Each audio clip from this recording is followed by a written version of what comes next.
My testimony is a pretty standard evangelical testimony. I was brought up in an evangelical Christian home. My dad was a naval officer in the Korean War. My mom was a Canadian missionary in Japan, post-war Japan.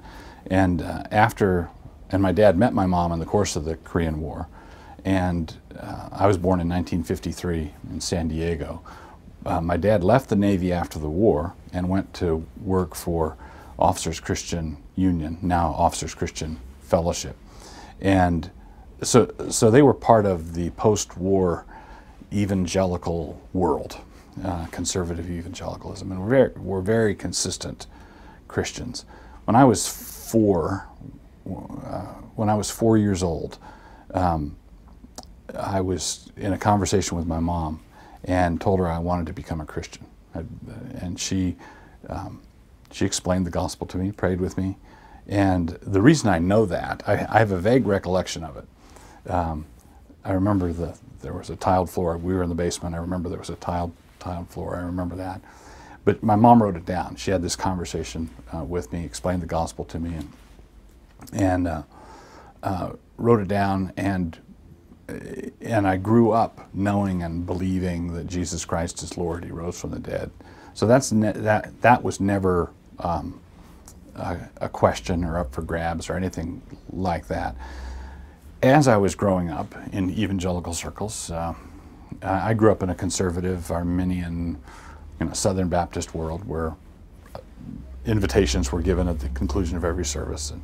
And if you grow up with that, you want to rededicate or make sure, or how could I possibly have known what I was doing when I was 4, you think when you were 10, that kind of thing. So I went back to check on that a number of times growing up. But basically, I was brought up by consistent Christians to love and honor Jesus Christ.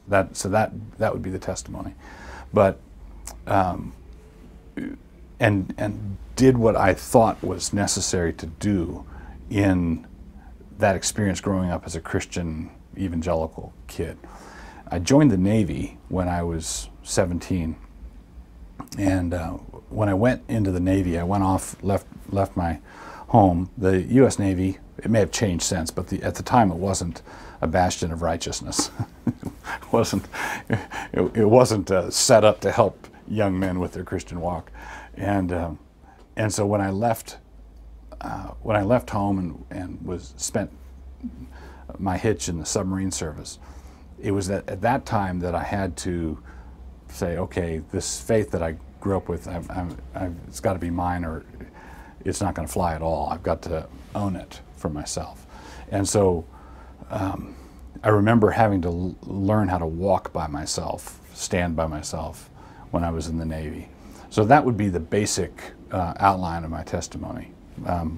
Growing up evangelical, growing up Christian, dedicating my life, giving my life to God as expected, but there was never any option of doing anything else. It was unthinkable to do anything else. And then having to make it mine when I left home.